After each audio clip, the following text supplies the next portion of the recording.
নমস্কাৰ এই মুহূৰ্তত আপোনালোকে চাইছে সাহিত্য টেকনলজি ইউটিউব চেনেল এই চেনেল ৰাজ্যৰ খবৰটোতে কেইবাটাও গুৰুত্বপূৰ্ণ খবৰ আপোনালোকলৈ আগবঢ়াইছে যিকেইটা খবৰ আপোনালোকে জনাটো অত্যন্ত দৰকাৰী আৰু এই খবৰকেইটা আপোনালোকে উপস্থাপন কৰাৰ আগতেই আপোনালোকে যদি এই চেনেলটো নতুনকৈ আহিছে তেন্তে চেনেলটো প্লিজ ছাবস্ক্ৰাইব কৰি থ'ব আৰু ভিডিঅ'টোত এটা লাইক কৰি উৎসাহিত কৰিব আজি শনিবাৰে এই মুহূৰ্তত অতি গুৰুত্বপূৰ্ণ এটা বহুত ডাঙৰ খবৰ মুকলি হৈ আহিছে কিয়নো অহা 2 মে'ত সকলো জল্পনা কল্পনা অন্ত পৰিব অসমৰ ৰাজনৈতিক দলসমূহৰ মাজত তাৰ লগতে কৈছে 2 মে'ত কিন্তু ৰাজনৈতিক দলসমূহৰ বিজয় উৎসৱেৰে নিষেধাজ্ঞা ইতিমধ্যে জাৰি কৰিছে এক বৃহৎ ঘোষণা কৰিছে নিৰ্বাচনী আয়োগে আৰু লগতে কৈছে নিৰ্বাচনৰ ফলাফল ঘোষণাৰ পাছতেই ৰাজনৈতিক দলৰ নেতাকৰ্মীসকলৰ কোনো বিজয় সমদল উলিয়াব নোৱাৰিব কৰোনা পৰিস্থিতিৰ মাজতে আজি নতুন নিৰ্দেশনা জাৰি কৰিছে নিৰ্বাচনী আয়োগে মাদ্ৰাছ হাইকোৰ্টৰ ভৰ্ৎসনাৰ পাছতে গাৰলি নিৰ্বাচনী আয়োগৰ সেই তত্ত্বলৈকে নিৰ্দেশনা জাৰি সলনি কৰিলে আৰু লগতে কৈছে আনহাতে ভোট গণনাৰ কেন্দ্ৰত উপস্থিত থকালৈকে প্ৰাৰ্থীসকলে এণ্টিজেনসকলে 2 মে'ৰ পূৰ্বে RT-PCR টেষ্ট কৰিব লাগিব আৰু উল্লেখযোগ্য যে সোমবাৰে মাদ্ৰাছ হাইকোৰ্টে কৰোনাৰ দ্বিতীয় ঢৌৰ ব্যাপক সংক্ৰমণৰ নিৰ্বাচনী আয়োগক দায়ী কৰিছিল আৰু সেই আদালতৰ আৰু মুখ্য ন্যায়াধীশগৰাকীয়ে কৈছিল যে কেইমাহ ধৰি কোভিড বিধি নামানি চলি থকাৰ প্ৰচাৰ বন্ধ নকৰি নিৰ্বাচনী আয়োগে আটাইতকৈ দায়িত্ব সংস্থাৰ কাম কৰিছে আৰু তাৰ বাবে আয়োগৰ বিৰুদ্ধে হত্যাৰ গোচৰ ৰুজু কৰা উচিত আদালতখনৰ এই ভোট গণনা বন্ধ কৰি দিয়া হ'ব বুলি ইতিমধ্যে সকীয়াই দিছিল আৰু তাৰ পিছতে কিদৰে কোভিড বিধি মানি চলা হ'ব সেই নিশ্চিত কৰিবলৈ কি পদক্ষেপ গ্ৰহণ কৰিছে সেইটো আদালতক জনাব নোৱাৰিলে 2 মে' ভোট গণনা বন্ধ কৰি দিয়া হ'ব বুলি ভোট গণনা স্থিত আৰু পিছুৱাই দিয়া হ'ব বুলি ইতিমধ্যে নিৰ্দেশ জাৰি কৰা হৈছিল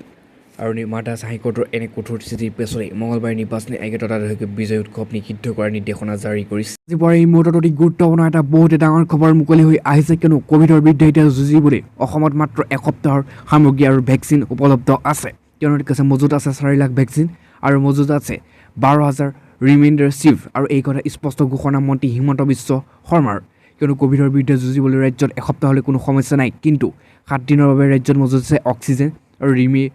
ৰেমডিচিভিৰ আৰু ভেকচিন ICU আৰু 7 দিনৰ পিছত মজুত নাথাকিব এইসমূহ সুবিধা মাত্ৰ 7 দিনৰ বাবে আছে এই সুবিধাসমূহ কিন্তু শনিবাৰে দিনটো ৰাজ্যত মজুত আছে 4,06,000 ভেকচিন মজুত আছে ৰাজ্যত 12,000 ৰেমডিচিভিৰ আৰু অক্সিজেনৰ সমস্যা দূৰ কৰিবলৈ ৰাজ্যত তৈয়াৰ কৰি তোলা হৈছে 8টা মিনি অক্সিজেন প্লেণ্ট আৰু অৱশ্যে নতুনকৈ 10ৰ পৰা 12টা অক্সিজেন প্লেণ্টৰ কথা চিন্তা চৰ্চা অব্যাহত ৰাখিছে স্বাস্থ্য বিভাগে জনালে হিমন্ত বিশ্ব শৰ্মাই শনিবাৰৰ পাছতো এই মুহূৰ্তত আনহাতে বহুতে ডাঙৰ ভয়ংকৰ বিগ ব্ৰেকিং নিউজ এটা মুকলি হৈ আহিছে কিয়নো সমগ্ৰ ভাৰতবৰ্ষৰ লগতে অসমতো কৰোনাৰ দ্বিতীয় ঢৌৱে কালৰূপ ধাৰণ কৰিছে আৰু যোৱাকালি কৰোনাৰ অসমত 3,000 ঘৰ অতিক্ৰম কৰিছে আৰু কামৰূপ মেট্ৰত 1,000 ঘৰ অতিক্ৰম কৰি 1,200 ঘৰ চুইছে আৰু তাৰ পিছতে সকলো মানুহ বহুতো মৃত্যুমুখত পৰিছে আৰু অক্সিজেনৰ অভাৱত তাৰ লগতে এক বৃহৎ খবৰ মুকলি হৈ আহিছে কিয়নো কৈছে কৰোনাৰ প্ৰাণ কাহিলে এই ইতিমধ্যে কংগ্ৰেছৰ জ্যেষ্ঠ নেত্ৰীক কিয়নো ইতিমধ্যে যোৱা কেইদিনমান ধৰি অসমৰ শিল্পী জগতত এই প্ৰভাৱ পৰিছিল কিয়নো এতিয়া কৈছে জ্যেষ্ঠ কংগ্ৰেছৰ নেত্ৰী তথা প্ৰাক্তন সাংসদ কৰুণা শুক্লাৰ মৃত্যু ঘটিছে পুৱা নিশা ছত্তীশগড়ৰ এখন চিকিৎসালয়ত মৃত্যু হয় জ্যেষ্ঠ কংগ্ৰেছৰ নেত্ৰীগৰাকীৰ আৰু উল্লেখযোগ্য যে তেওঁ কোভিড আক্ৰান্ত চিকিৎসাধীন আছিল আৰু তাৰপিছত তেওঁ প্ৰাক্তন প্ৰধানমন্ত্ৰী অটল বিহাৰী বাজপেয়ীৰ ভতিজীও আছিল আৰু এই মুহূৰ্তত অতি গুৰুত্বপূৰ্ণ এটা ভয়ংকৰ বিগ ব্ৰেকিং নিউজ মুকলি হৈ আছে অসমবাসী ৰাইজৰ বাবে কিয়নো অসমত অৱশেষত বন্ধ কৰি দিবলৈ বাধ্য হৈছে আৰু 15 দিনৰ বাবে অসমত সম্পূৰ্ণ বন্ধ ঘোষণা কৰিছে তাৰ লগতে কৈছে মঙলবাৰৰ পৰা 15 দিনলৈ অসমৰ কামৰূপ মেট্ৰৰ সকলো শিক্ষানুষ্ঠান লকডাউনৰ দিশে গতি কৰিছে আৰু বন্ধ ঘোষণা কৰিছে আৰু অসমত ভয়াৱহতাৰ কৰোনা আৰু অসমত ভয়াৱহ ৰূপত কৰোনা সংক্ৰমণৰ ঘটনা বৃদ্ধি পোৱাৰ সময়তে কামৰূপ মেট্ৰত আজি হাজাৰৰো অধিক ঘৰ অতিক্ৰম কৰিছে তাৰ লগতে পথ্যৰক্ষী অহা 15 দিনৰ বাবে জিলাখনৰ সকলো শিক্ষানুষ্ঠান বন্ধ কৰাৰ পৰামৰ্শ আগবঢ়াইছে মন্ত্ৰী হিমন্ত বিশ্ব শৰ্মাই আজি নতুনকৈ 3,137 গৰাকী লোক কৰোনাৰ ভাইৰাছত আক্ৰান্তৰ বিপৰীতে 15গৰাকী ৰোগীৰ মৃত্যু হৈছে কেৱল কামৰূপ মহানগৰ জিলাতে 1153 গৰাকী লোকৰ মৃত্যু আক্ৰান্ত হৈছে কৰোনা ভাইৰাছত উল্লেখযোগ্য যে কিছুদিন পূৰ্বে ৰাজ্য চৰকাৰে নিৰ্দেশনা জাৰি কৰিছিল যে কামৰূপ মেট্ৰত 1000 অধিক লোক কৰোনাৰ আক্ৰান্তৰ পুষ্টি নাই পৰাই জিলাখনৰ সকলো শিক্ষানুষ্ঠান নিৰ্দিষ্ট কিছুদিনৰ বাবে বন্ধ ৰাখিব লাগিব আৰু এই নিৰ্দেশনা অনুসৰি আজি স্বাস্থ্যমন্ত্ৰী ডক্টৰ হিমন্ত বিশ্ব শৰ্মাই কামৰূপ মেট্ৰত 1000ৰো অধিক লোক আক্ৰান্ত হোৱাত টুইটাৰযোগে জিলাখনৰ উপায়ুক্তগৰাকীক সকলো শিক্ষানুষ্ঠান তথা হোষ্টেলসমূহ অহা 15 দিনৰ বাবে বন্ধ ৰখাৰ নিৰ্দেশ জাৰি কৰিছে কিন্তু সকলোৰে মনত প্ৰশ্ন হোৱাৰ পাছতো এই মুহূৰ্তত আনহাতে বহুতে ডাঙৰ বিগ ব্ৰেকিং নিউজ মুকলি হৈ আহিছে কিয়নো সমগ্ৰ অসমৰ লগতে এতিয়া নগাঁৱত কালৰূপ ধাৰণ কৰিছে কৰোনা ভাইৰাছে তাৰ প্ৰতি লক্ষ্য ৰাখি সোমবাৰে নগাঁৱত কৰোনাৰ আক্ৰান্ত হ'ল 106 জন লোক কৰোনাৰ আক্ৰান্ত হৈ নিজ ঘৰতে মৃত্যু খাবলগীয়া হৈছে বহু লোকে কিন্তু নগাঁৱত কৰোনা ভাইৰাছৰ ভয়াৱহ ৰূপ ধাৰণ কৰিছে কেন্দ্ৰীয় চৰকাৰ আৰু ৰাজ্য চৰকাৰে কোভিড নিয়ন্ত্ৰণ তথা প্ৰতিৰোধ কৰাৰ বাবে গ্ৰহণ কৰা নীতি নিৰ্দেশনাৰ ৰূপায়ণৰ পিছতো নগাঁও জিলাৰ কোভিড আক্ৰান্ত লোকৰ সংখ্যা এতিয়া 1,000 ঘৰ অতিক্ৰম কৰাৰ দিশে গতি কৰিছে আৰু যোৱা এপ্ৰিলৰ পৰা আজি পৰ্যন্ত নগাঁও জিলাত স্বাস্থ্য বিভাগে চলোৱা কোভিড পৰীক্ষাত 893 গৰাকী লোকৰ দেহত ধৰা পৰিছে কৰোনাৰ অৱস্থিতি আৰু মহামাৰী কৰোনাৰ দ্বিতীয়টো লহৰে গুৱাহাটী মহানগৰৰ সমান্তৰালকৈ নগাঁও জিলাত ক্ৰমান্বয়ে ভয়াৱহ ৰূপ ধাৰণ কৰা পৰিলক্ষিত হৈছে। দৈনন্দিন জিলাখনৰ বিভিন্ন প্ৰান্তত COVID-19 আক্ৰান্তৰ সংখ্যা বৃদ্ধি পোৱাত আৰু স্বয়ং স্বাস্থ্য বিভাগৰ উদ্বিগ্ন হৈ পৰিছে। আজি জিলাখনত 106গৰাকী লোকৰ আক্ৰান্ত হোৱা তথ্য পোহৰলৈ আনিছে স্বাস্থ্য বিভাগে প্ৰকাশ কৰিছে। আৰু স্বাস্থ্য বিভাগৰ সকলৰ পৰা 3গৰাকী নগাঁও ভোগেশ্বৰী ফুকনি অসামৰিক চিকিৎসালয় কোভিড হস্পিটেলত ভৰ্তি কৰোৱা হৈছে।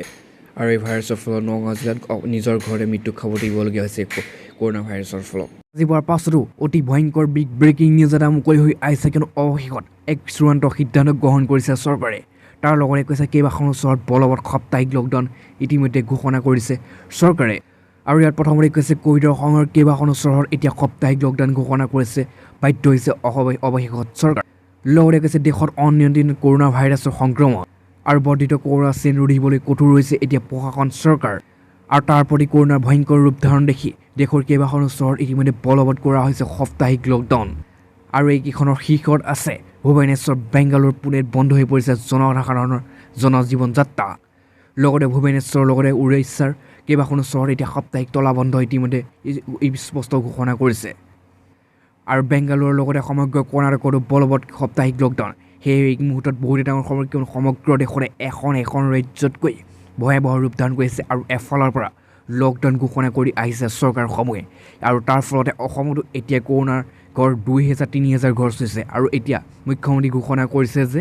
অসমতো পৰিস্থিতি চাই জনসাধাৰণৰ স্বাৰ্থত এতিয়া লকডাউন দিয়াৰ চিন্তা চৰ্চা কৰিব ৰাজ্য চৰকাৰে। তেতিয়া সমগ্ৰ প্ৰশ্ন এটাই উত্থাপিত হৈছে যে অসমত কেতিয়াৰ পৰা দিয়া হ'ব। আজি সন্ধিয়াৰ পাছতো আনহাতে এই মুহূৰ্তত অতি গুৰুত্বপূৰ্ণ এটা ভয়ংকৰ বিগ ব্ৰেকিং নিউজ মুকলি হৈ আহিছে, কিয়নো অসমত কৰোনাই লৈছে কালৰূপ। তাৰ লগতে ইয়াত কৈছে অসমৰ 3 জিলা উপায়ুক্তৰ সৈতে নগাঁৱত মুখ্যমন্ত্ৰীৰ বৈঠক। বৰ্তমানলৈকে নিয়ন্ত্ৰণহীন মধ্য অসমৰ 3খন জিলাৰ পৰিৱেশ,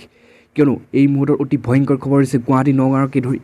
মধ্য অসমৰ 3খন জিলা এতিয়া কৰোনা নিয়ন্ত্ৰণহীন বাহিৰত গৈছে। তাৰ প্ৰতি লক্ষ্য ৰাখি এই মুহূৰ্তত ভয়ংকৰ হাই ভল্টেজ বৈঠক অনুষ্ঠিত কৰিছে। অসমতো হ'ব লকডাউন, কিন্তু নগাঁও, মৰিগাঁও, হোজাই জিলাৰ পৰিস্থিতি আজিৰ তাৰিখত নিয়ন্ত্ৰণধীন। 3খন জিলাতে ৰোগীৰ আৰু পৰ্যাপ্ত পৰিমাণে আসন আৰু অক্সিজেনৰ মজুত আছে। শুকুৰবাৰে নগাঁও আৰু আৱদ্ধ ভৱনত মধ্য অসমৰ 3খন জিলাৰ উপায়ুক্তৰ সৈতে আলোচনাত মিলিত হোৱাৰ পিছতেই ঘোষণা কৰিছে মুখ্যমন্ত্ৰী সৰ্বানন্দ সোণোৱালে।